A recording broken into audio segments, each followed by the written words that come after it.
Aggression की, भारत ने उस कैंप पे कब्जा कर लिया। चाइना का जो एग्रेसिव रवैया है वो मैं समझता हूँ कि चाइना की फ्रस्ट्रेशन की वजह से है। तो चाइना की ये जो फ्रस्ट्रेशन है उस वजह से उसने टेस्ट किया था वाटर अपने रीजन में अपने मसल्स दिखा के, वो भी इस बार उसको महंगा पड़ा। भारत तो फिर एक बहरहाल one of the biggest economies of the world है। उसको अंदाज़ा हुआ जब भारत ने जब ये ऐप्स का सिलसिला शुरू किया बैन करने का, तो चाइना के होश ठिकाने आ गए। क्योंकि देखिए जंगों में जंगें होती हैं नहीं होती हैं, वो तो ब्लंडर्स की वजह से आज के ज़माने में होंगी, वो भी इतनी बड़ी बड़ी कंट्रीज़ के बीच में, वो तो फिर कुछ रहता नहीं। लेकिन ये जो जंग है ना सबसे ख़तरनाक, वो चाइना को उसका हुआ। लेकिन इस सारी सूरत हाल में डॉक्टर साहब जो इम्पॉर्टेंट बात है वो ये है कि अभी कोई 4-5 रोज़ पहले अमेरिका ने खुल के कहा कि हम नेटो स्टाइल का एक अलायंस, जो क्वाड पहले ही बना हुआ है लेकिन उसको वो एक्सपेंड कर रहे हैं। पर मैं ना यहाँ पर आपको रोकूंगा जी। एक तरफ तो हम बात कर रहे हैं कि अमेरिका और मतलब और कंट्रीज का मिलके चाइना के अगेंस्ट जी हम वहाँ पर एक आर्मी नाटो की तरह एक आर्मी का यूनिट बनाए, मतलब यूनियन बनाएंगे। दूसरी तरफ हिंदुस्तान जो है वो एससीओ का मेंबर है जी। अब ये दोनों कन्फ्लिक्टिंग हैं। एससीओ का मेंबर का मतलब ये है कि आप चाइना और रशिया के साथ वहाँ पर बैठ के बात करते हो, दूसरी तरफ आप अमेरिका के साथ मिलके जी एक बहुत बड़ी ऑर्गेनाइजेशन बनाने जा रहे हो अगेंस्ट चाइना। ये दोनों बहुत बड़े कन्फ्लिक्टिंग हैं। डॉक्टर साहब पहली बात ये है कि ये कोई भारत अमेरिका के साथ मिलकर चाइना के खिलाफ कुछ करने नहीं जा रहा, भारत अपनी ज़रूरत के लिए कर रहा है। नहीं, that is fine। ये बात नहीं, पहली बात ये हमें ज़हन में रखनी होती है। दूसरी बात ये ज़हन में रखिए कि ये कॉन्फ्लिक्टिंग नहीं होती, ये इंटरनेशनल रिलेशन में ये प्रॉब्लम होता है। अब भारत का चीन के साथ रिलेशनशिप कभी भी स्मूथ नहीं रहा, ये बात तो तय है ना। भारत की इंडिपेंडेंस से लेके, मैं 62 की बात नहीं कर रहा, मैं इंडिपेंडेंस के दिन से लेके आज तक भारत का कभी भी चीन के साथ रिलेशनशिप स्मूथ नहीं रहा। लेकिन इसके बावजूद भारत और चीन की तजारत तो होती रही है। आज के दिन भी जब दोनों मुल्कों की बड़ी टेंशन है, ऐप्स बंद हैं, सब कुछ है, जबकि बाइकॉट चाइना प्रोडक्ट का भी सारा कुछ है, पब्लिक में भी गुस्सा है, लेकिन फिर भी एक्टिविटीज तो दोनों कंट्रीज की आज के दिन भी हो रही है। अब वो जो पॉइंट ऑफ डेड एंड पे नहीं आए दोनों कंट्री, और यही कोशिश होती है, ये चूंकि दो कोई छोटे कंट्री नहीं है, दो बहुत बड़े कंट्री हैं, दोनों की ये कोशिश होगी कि भाई किसी तरह से वो बड़ा क्लैश जो है उसमें जाने से पहले या उसको एवॉइड किया जाए और कोशिश की जाए कि उसको सेटल किया जाए। तो ये एक ही वक्त में चल रही होती हैं चीज़ें। अब शंघाई जो ऑर्गेनाइजेशन जो बनी हुई है वो भी काफ़ी समय से बनी हुई है। अच्छा, उसमें भी बैठता, एक और थी वो एशिया का बना हुआ था, मैं मुझे नाम भूल गया उसका, एक और ग्रुप बना हुआ था, ठीक है, उसमें भी बात नहीं बनी। उसमें भी प्राइम मिनिस्टर नरेंद्र मोदी ने लास्ट टाइम जाने से इनकार कर दिया। अब देखिए पीछे से डिप्लोमेटिक डोर्स भी खुले होते हैं नेशंस के दरमियान, वो तो चीन और अमेरिका के भी खुले रहते हैं। अगर ये डोर बंद होने होती है ना डॉक्टर साहब, तो उसका एक सिंपल तरीका होता है, एम्बेसीज बंद हो जाती हैं टोटल। जब तक मुल्कों के बीच एम्बेसीज चल रही होती हैं, मतलब बातचीत का सिलसिला चलते, पाकिस्तान और इंडिया के बीच जो कोड रिलेशंस हैं, उससे ज़्यादा कोड रिलेशन तो नहीं है चीन और भारत के, तो उनकी एम्बेसीज चल रही हैं आपस में, ठीक है, वो टेंशन चलती रहती है। पाकिस्तान बांग्लादेश की एम्बेसी चल रही है, जिनसे वो जीनोसाइड के बाद उन्होंने आज़ादी ली थी।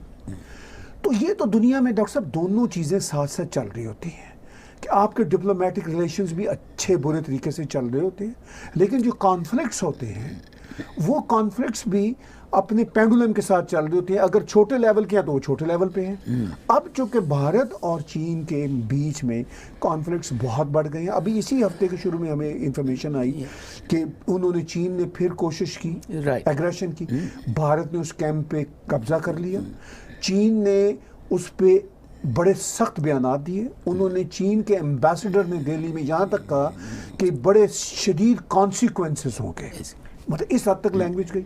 अच्छा, ये लैंग्वेज एक लेवल पे होती है। दूसरी लैंग्वेज, अब वो राजनाथ साहब को, चीन के डिफेंस मिनिस्टर को ये थोड़ी कह रहे होंगे कि जी आए हम फिर बैठ के चाय पियेंगे, वो यही कह रहे होंगे कि आप ये गलत कर रहे हैं। वो ये कह रहे होंगे कि उनके काउंटर पार्ट चाइना के कह रहे होंगे आप नहीं ठीक कर रहे। अब बीच में रशिया है। अब ये जो बीच में रशिया है, इस शंघाई ऑर्गेनाइजेशन की ये जो कॉन्फ्रेंस हो रही है, इसमें रशिया का रोल मैं आपको थोड़ा सा डॉक्टर साहब बताऊंगा। रशिया का मैं टेलीविज़न 2-3 दिन से हर रोज़ ही देखता हूँ। 2-3 दिन से मैं ख़ास तौर पर एक टॉक शो आता है उनका, मुझे नाम भूल रहा है, उस टॉक शो में वो मुकम्मल तौर पर अमेरिका के लट्टे ले रहे हैं। यानी रशियन स्टेट टीवी जो है वो कह रहा है कि जी अमेरिका तो बहुत ही घटिया और चीन बहुत बढ़िया कंट्री है। लेकिन ये बात मैं गौर कर रहा हूँ कि रशिया के टीवी पे कोई टॉक शो मैंने अभी तक ऐसा नहीं देखा जिसमें उन्होंने चीन और इंडिया के इशू पे बात की हो, क्योंकि वो उसमें पोजीशन नहीं देना चाहते। वो आप कहते हैं आपस में, ठीक है, सिर्फ आपस में भी नहीं है। और मेरा ये भी कहना है और मानना है, आप भी समझते हैं इस बात को, कि रशिया इंडिया के खिलाफ भी नहीं जाएगा, किसी सूरत नहीं जा सकता। 2-3 वजह हैं। एक तो इंडिया उनसे असला काफ़ी लेता है, तो अपने ही बाहर को आप कैसे बुरा भला कहेंगे।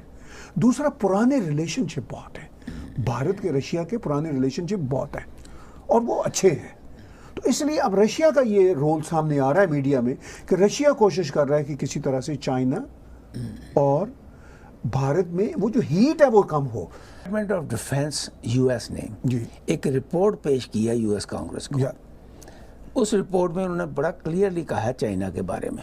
मैं एग्जैक्टली आपको बताता हूँ उन्होंने क्या कहा जी, आप उसके बारे में ज़रूर, क्योंकि ये बड़ा खतरनाक कहा। हाँ ये मैंने पढ़ा। हाँ जी, जरा उन्होंने बताइए कहा मेरे कि व्यूज़ को। China is developing electronic warfare capabilities such as satellite jammers, offensive cyber capabilities and directed energy weapons. ठीक है, अमेरिकन की ये रिपोर्ट अभी रिसेंटली इसी वीक आई है। हाँ। ठीक है, ये अमेरिकन की मेहरबानी है ना कि उन्होंने चाइना को इतनी खुली छूट दी हुई थी कि सारी टेक्नोलॉजी जासूसी के ज़रिए अमेरिका से चोरी होके उधर जाती रही। अब उन्होंने रोकना शुरू किया।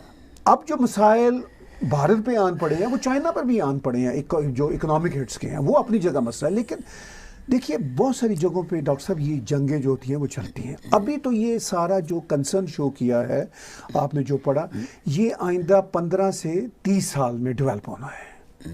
अभी उनके पास है भारत से ज़्यादा कैपेबिलिटीज़ है, ये तो खैर भारत भी मानता है। लेकिन डॉक्टर साहब जंग में भारत के साथ जो चाइना ने को भारत में, ये मैं आपको बता दूं, आपने शुरू में सवाल उठाया था कि हमला होगा कि नहीं होगा। ऐसा कुछ नहीं है कि कोई हमला, कोई बड़ी वास्ट स्केल वॉर होने जाएगी। वार जो है वो हिमालय की पट्टी में ही रहनी है। मैं तो मानता ही नहीं वार होगी, क्योंकि मैं वही कहता हूँ जी देखिए वार हो रही है डॉक्टर साहब, वार हो रही है। नहीं हो रही, वो स्कर्मिशेस हो रही हैं। मैं वही कह रहा हूँ 3488 किलोमीटर का ये एरिया है जी, चाइना और उनका बॉर्डर, बिल्कुल, जो कि ब्रिटिश एक नसूर दे गए, कश्मीर का भी दे गए और ये भी दे गए, और नेहरू ने उस पर मरहम पट्टी के बदले उसको और बढ़ा दिया। चलिए डॉक्टर साहब, जो तो हिस्ट्री में हुआ वो तो हुआ ना, कुछ नहीं हो सकता। लेकिन इस वक्त तो सामने नजर आ रहा है। मैं समझ रहा हूँ, लेकिन डॉक्टर साहब इसमें बात आज की है, आज की बात ये है कि how to undo those blunders of history. इस वक्त तो अनडू तो बात की बात है, इस वक्त तो ये है कि हाउ डिफेंस कैसे करना। डिफेंस देखिए, इसलिए मैं जो असल बात इसमें मेरा जो आर्गूमेंट है वो ये नहीं है कि चीन के पास इतना कुछ मालो मताज है तो भारत कैसे आगे खड़े होगा। वो फुल स्केल वार्स होती हैं तब ये क्वेश्चन आता है। जब ये स्कर्मिशन होनी होती हैं, प्रॉक्सीज होनी होती हैं, उसमें इतने रिसोर्सेज नहीं चाहिए होते हैं, उसमें बहुत रीजनल रिसोर्सेज चाहिए होते हैं। क्योंकि इस वक्त जो ये कर रहे हैं, इस वक्त भारत को एक एज है कि भारत की जो पोस्ट है ना हिमालय के आसपास, भारत के पास जो इफेक्टिव पोस्ट है जहाँ से वो अपनी डिफेंस तैयारे उड़ा सकते हैं, वो काफ़ी ज़्यादा है। वो हरियाणा से लेके मैंने एक इंटरव्यू किया था भारत के एक बड़े ही न्यूट्रल मिलिट्री एनालिस्ट का, संजय डिक्सन जी का, और उन्होंने मुझे स्टैटिस्टिक्स से ये बात समझाई थी, एक्सपर्ट्स, कि भाई जैसे श्रीनगर का एयरपोर्ट है वो कोई दूर नहीं है, ठीक है, और अब वो कहते हैं कि इतना का हमारे पास इंफ्रास्ट्रक्चर मौजूद है कि हम चाइनीज़ इंफ्रास्ट्रक्चर को compete कर सकते हैं। कि जब चाइना और इंडिया के कॉन्फ्लिक्ट की बात होगी तो वो जो आपने वो जो एक हज़ारों मील बॉर्डर है उसकी बात की, उसमें कहाँ कहाँ पे भारत इनको, अगर कोई कॉन्फ्लिक्ट आता है, कैसे इनको काउंटर कर सकता है? तो भारत की, अभी आपने मिलिट्री की कमान की कोर्ट की बात, तो कोई ना कोई कैपेबिलिटीज यकीनी तौर पर होंगी। दो चीज़ें जो हमें नज़र आती हैं एज कमेंटेटर, जो वो इतनी बड़ी बात करते हैं। सेकेंडली, जो चीन इतना आगे बढ़ के नहीं कर रहा, तो उसमें भी एक ये बात ज़रूर बताती है कि उनको भी मसल्स भारत के नज़र ज़रूर आ रहे हैं। और दुनिया के कॉन्फ्लिक्ट्स जो हैं थे, वो तो छोटे छोटे गरीब कंट्रियों को सफ़र करने पड़ते हैं। भारत तो फिर एक बहरहाल one of the biggest economies of the world है, तो वो इतना तो फिर भारत को करना ही होगा ना अपनी नेशनल सिक्योरिटी के लिए।